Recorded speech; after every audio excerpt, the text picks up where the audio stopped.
Welcome back to another episode of The Leader Within. Today, I get to introduce Roxanne. She's an award-winning psychotherapist, registered social worker, consultant, leadership coach, and international speaker who has been helping people access tools to change their lives for over 15 years. She is the founder and CEO of Francis Psychotherapy and Consulting Services, where she is the principal therapist in her group practice, coaches and supervises other therapists, and provides consultation to various organizations addressing topics such as mental health in the workplace, diversity, equity, and inclusion, racial trauma at work, burnout, and women's issues. In 2020, she was recognized as one of Canada's 100 Black women to watch. She is a sought-after podcast guest who shares her mental health expertise in print/online publications like Essence Magazine and Today's Parent Magazine, as well as multiple local and national media outlets, including CTV, CBC News, and Breakfast Television.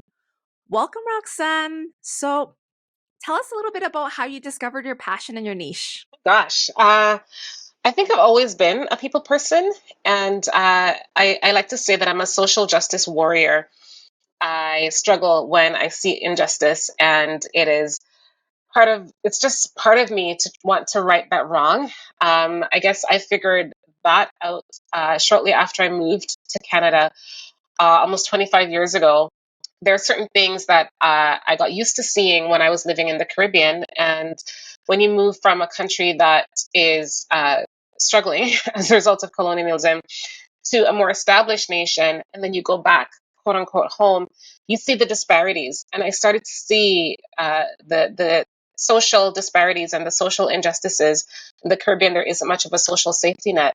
And when I came back here, I began to realize that Canada isn't as glowing as it portrays itself to be. And I began to see that there are a lot of individuals, families, people who are walking around broken and hurt and need someone to come alongside them to help them, right their ship or help them find that thing within them so that they can keep going. And so it's part of my it's part of my internal compass. I really just like to come alongside people to help them find their way.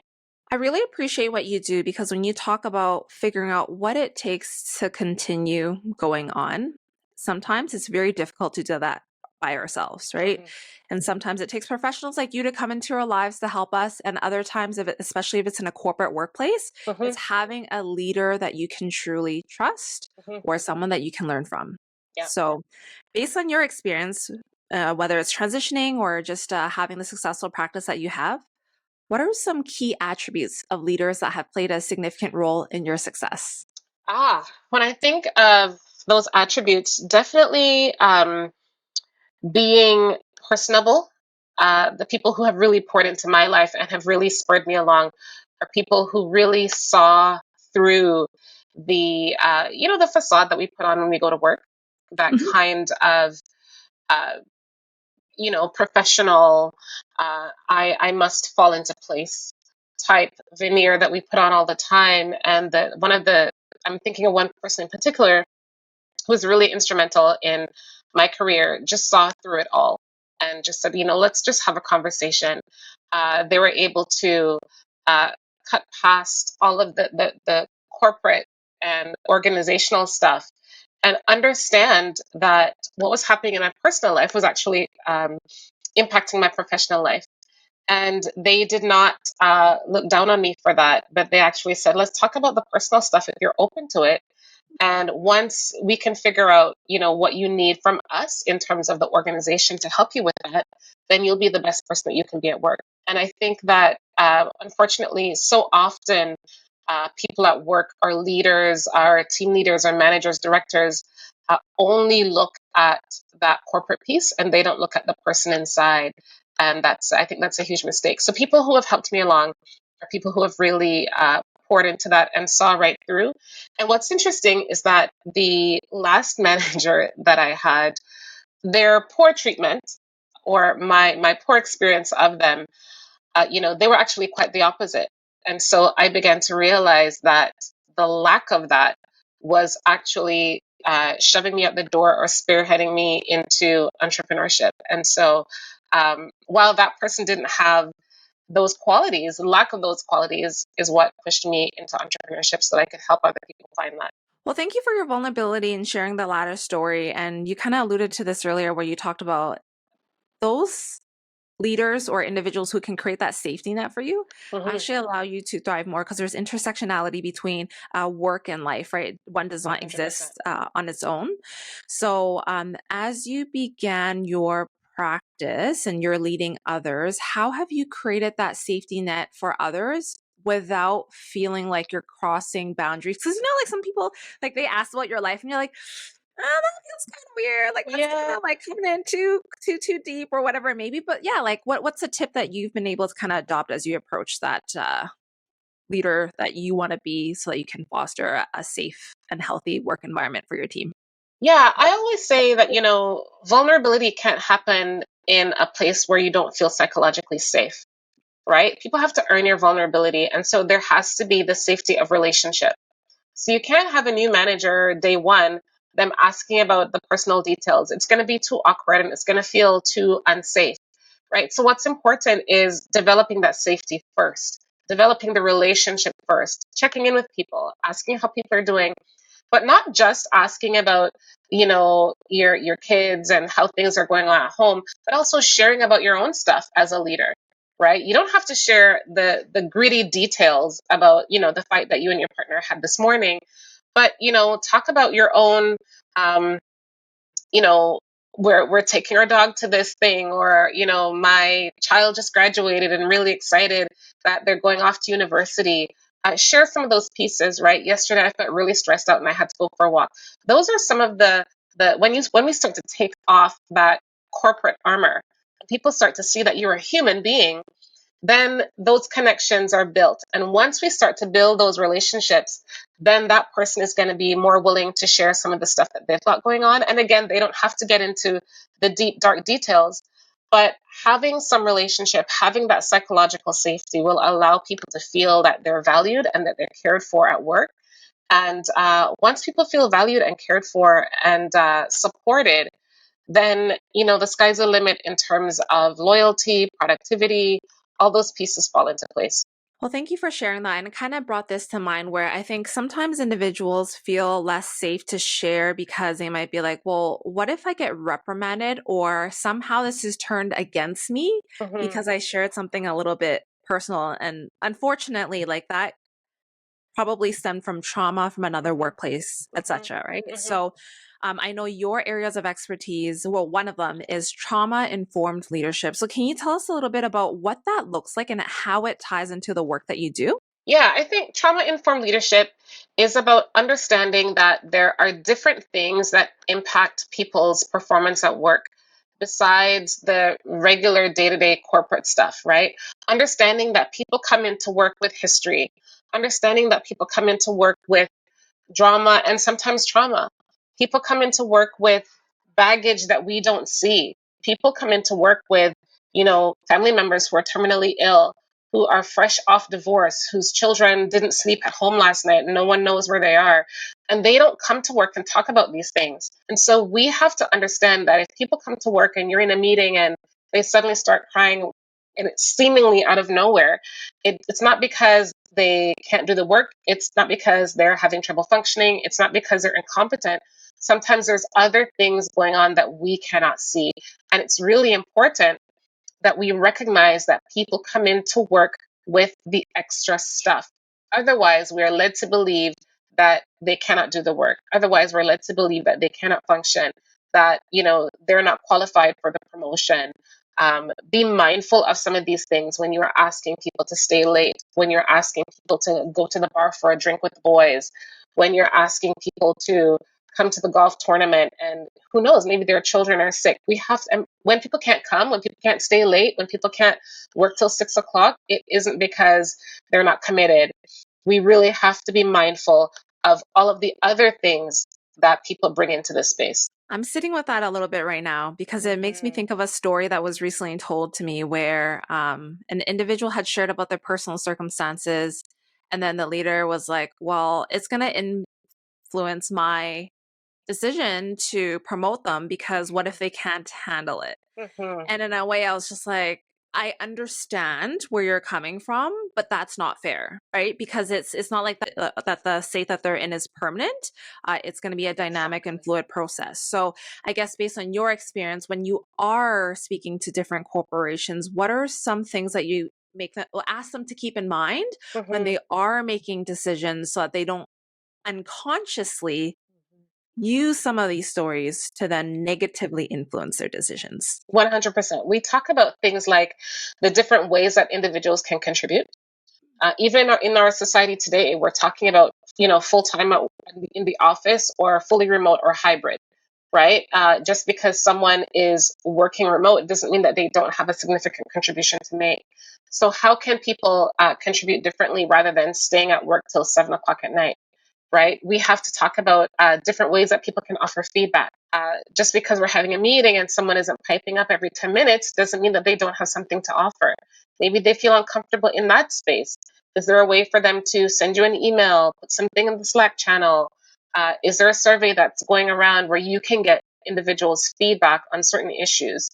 Also, we need to take a look at ensuring that our teams are as diverse as we can make them, right? Because a healthy and productive team is one that offers diversity. So, diversity of ethnicity, diversity of abilities, diversity of gender and gender expression, um, you know, languages, all these different experiences will make for a richer workplace environment, will make for a more productive team, and will also ensure that people who have uh, maybe a background that we're not used to, those individuals are not dismissed, right? So, for example, if a team is hiring and someone comes in who is racialized and everyone else at the table is not, uh, we can't just dismiss this person because it's not the right fit, right? So we have to be mindful of some of these pieces um, in order for our companies to be successful, in order for our teams to feel seen and valued and supported. Okay, you just touched on something that kind of made me put a smile on my face, especially for those who can't see our conversation, is all the inclusive practices that you just described to make sure that individuals who are new to the team or individuals with different lived experiences can still feel included. Mm-hmm. So then I guess the question came to mind is on the personal accountability piece. Mm-hmm. When you do walk into a room where everyone does not look like you are the visible minority, and typically you're probably used to not really speaking up. And then, especially in this environment where you're like, oh, it feels a little bit more daunting to speak up now. Mm-hmm. What are some things that you provide to those individuals to keep in mind so they can ensure that their diverse perspective is valuable and can contribute to whatever environment that they're stepping in?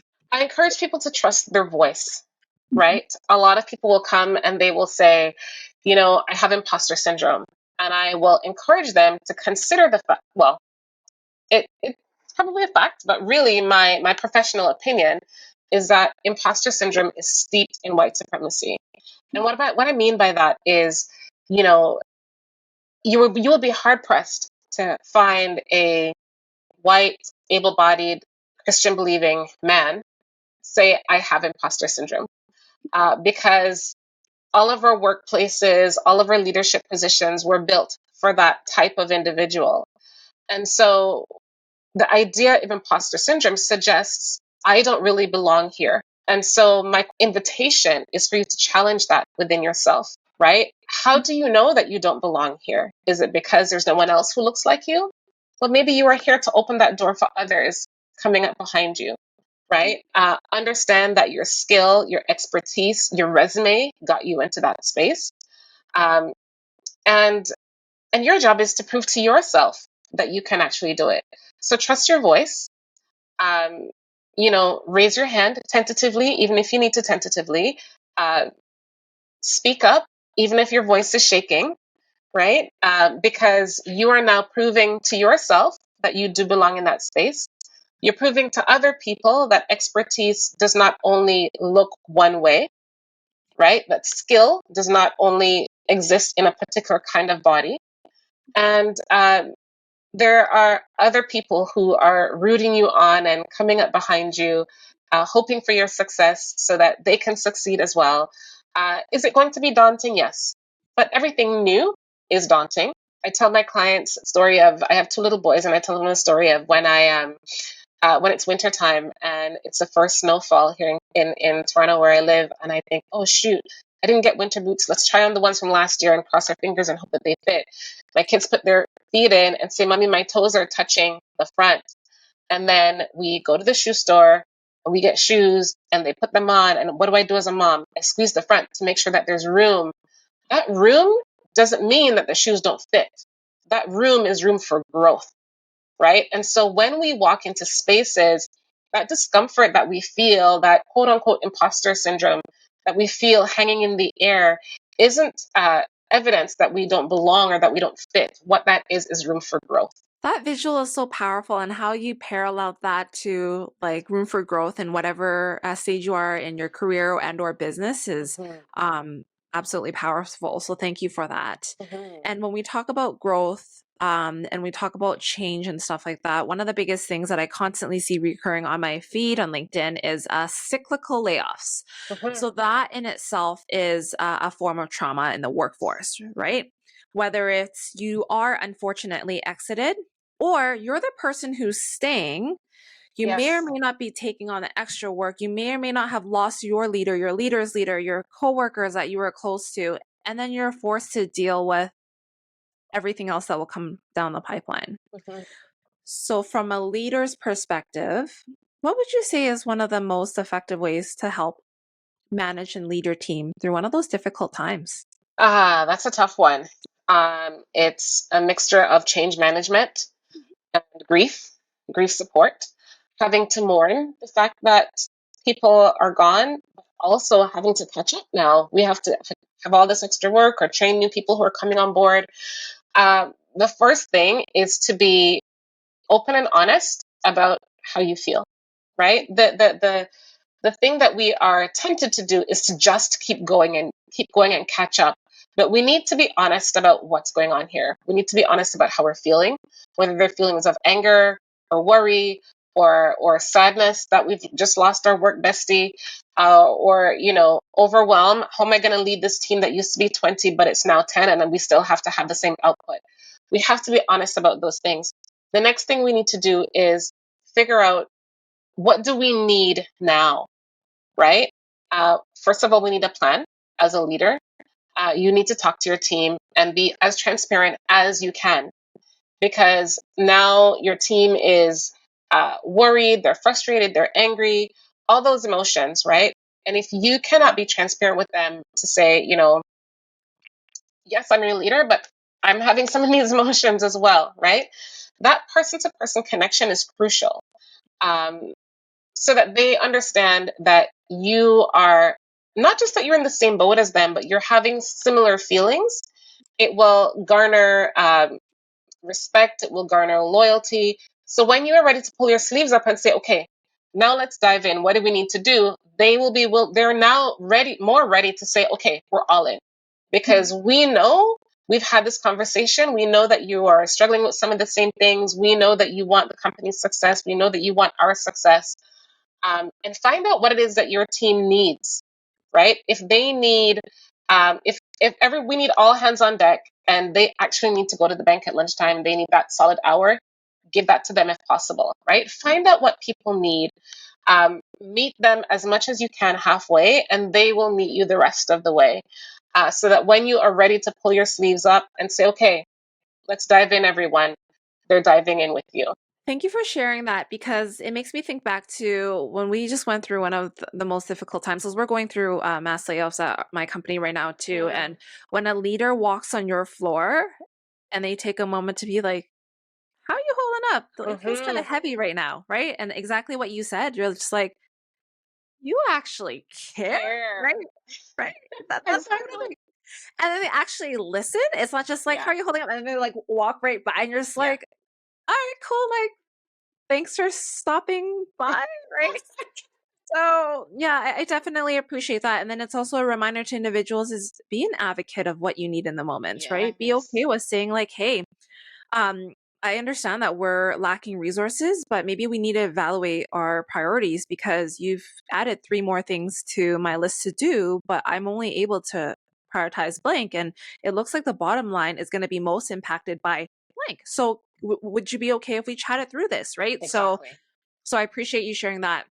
And I guess as we slowly wrap up our conversation, based on your experience, what do you think it takes to unleash the potential of individuals and organizations? Unleash people's potential. You have to garner people's trust, right? I hate to come back to building relationships, but that's really what it comes down to. Allowing people to understand that you believe in them, that you care about them, that you care about their journey in the workplace, right? What are your goals? And not just that employee review once a year, but what do you really want, right? What do you want from working here? What do you want in your career? How can I come alongside of you? When people feel like they have a champion at work, when people feel like they have an advocate, when people feel like they have someone who care, then they are willing to bust their butts for you at work, right? And you will unleash that potential. People are willing to go the extra mile for you when they feel like you are in it with them, that you have a stake in this, and they're now willing to say, okay, I can't stay the extra 2 hours, but I can stay half an hour. I can do this report. I will go all out. And people will be willing to share their opinions. They're less likely to cower with fear around if I share my ideas that might get shut down. When there is psychological safety at work, reports show that individuals are quicker with ideas. They're less worried about making a mistake. That they will be consequence. And I'm not talking about big catastrophic mistakes. I'm talking about, if I put forward this idea and there's a loophole, um, I'm going to be shamed for it or embarrassed for it, right? People are more willing to put their all on the table and risk that it might go well or it might not, right? So coming alongside of your employees and showing that you care, that you are rooting for their success, not just the company's dollars, it will go a very, very long way. That's such a great call out because it makes me think back to the individuals that have played a key success in my life is not only did they ask that question, but their actions backed it up. I remember a Exactly. leader who right after the call was like, hey, like, I just wanted to like facilitate an introduction between Angela and yourself because you're in this area. Angela's interested in, I was like, what? You Exactly. follow through, right? Because the Exactly. amount of people who ask for the sake of checking it off of their checklist because they know that that's the right thing to do as a leader slash Hmm. manager, Hmm. but don't follow through. Yeah. Unfortunately, that negatively affects trust in Hmm. the long run because people no longer think that you actually truly care and have their Exactly. back in that space, right? Exactly. And final question for you is what is one thing that you're working on that you are most excited about that you want to share with us? Yes. So one of the things that I am most excited about is some of the work that I'm doing for other therapists. I Unfortunately, there are many therapists out there who work for big organizations or agencies, and they're burning right out. And so, part of my work is to support other therapists as they build their own private practice. And so that's something that I put out there. I host a day once a quarter where we meet as a small group and we talk about the beginning to end in terms of how to build your practice and be successful. And I help individuals get into organizations and do similar work, right? I'm a firm believer that gatekeeping is unnecessary, and we got to keep those doors open. Well, thank you for all that you do in your practice as a social justice warrior and just how you're empowering others to do the same. Because I'm in a similar boat as you. I'm like, if we can use our knowledge and our experiences to empower others, they're going to by default do it and Exactly. pay it forward. And then we're going to create such a great world. I know this is very cheesy, but You're absolutely right. So thank you again for everything that you do, and to those who have the like opportunity to actually collaborate and work with you. Like, they're very, very lucky. I've heard great things even from Monique Bryan about you as well.